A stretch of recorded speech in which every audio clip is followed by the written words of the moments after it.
Bahasa adalah jembatan pemahaman antar individu. Dalam dunia global, kemampuan menguasai lebih dari satu bahasa bukan hanya kelebihan, melainkan kebutuhan. Kali ini, kita akan mengupas proses pemerolehan bahasa melalui studi kasus seorang figur muda inspiratif, yaitu Turah Partayana. Ida Bagus Ngurah Partayana, lebih dikenal sebagai Turah Partayana, lahir pada 7 September 1997 di Denpasar, Bali. Ia berasal dari keluarga Brahmana Bali yang menjunjung tinggi nilai tradisi dan pendidikan. Sejak kecil, Turah telah terpapar pada bahasa Indonesia sebagai bahasa ibu, sementara bahasa Bali digunakan dalam ranah keluarga dan budaya lokal. Lingkungan sosial dan pendidikan di masa kecilnya sangat mendukung perkembangan linguistik dasar. Turah melanjutkan pendidikan ke SMA Negeri 2 Denpasar dan kemudian mendapat kesempatan langka melanjutkan studi ke luar negeri. Ia diterima di Universitas Negeri Tomsk, Rusia, mengambil jurusan manajemen bisnis. Disinilah ia memasuki fase baru dalam perjalanan bahasanya, yaitu pemerolehan bahasa asing secara intensif, khususnya bahasa Rusia. Proses ini dapat dikategorikan sebagai second language acquisition yang diperoleh melalui imersi penuh baik secara formal dalam lingkungan kuliah maupun informal yaitu dalam lingkungan sosial. Pemerolehan bahasa Rusia Turah tidak terjadi secara instan. Ia belajar dari nol melalui kurikulum universitas, interaksi sehari-hari, dan media digital.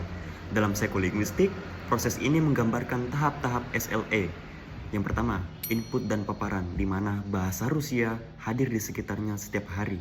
Kemudian yang kedua, pemahaman dan proses mental. Otaknya mulai mengasosiasikan makna dengan struktur linguistik baru. Kemudian yang ketiga, produksi bahasa. Turah mulai berbicara dalam kalimat-kalimat sederhana hingga akhirnya fasih.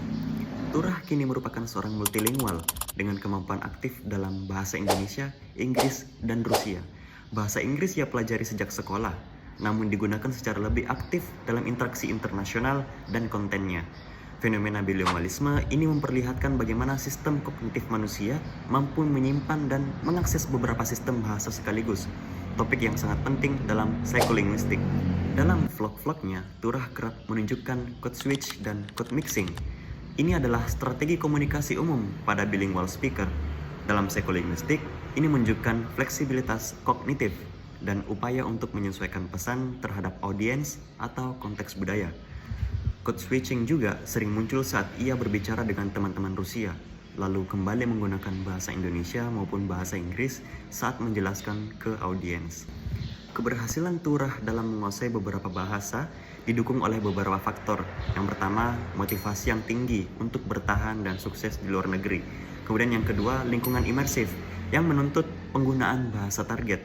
Kemudian yang ketiga, usia belajar yang masih muda, yang secara biologis lebih mendukung neuroplastisitas otak dalam pemerolehan bahasa. Kemudian yang terakhir, akses teknologi dan media, termasuk YouTube dan film-film Rusia sebagai alat bantu belajar. Dari perspektif psikolinguistik, Turah Partayana menjadi contoh nyata bagaimana bahasa diperoleh, diproses, dan digunakan dalam konteks nyata.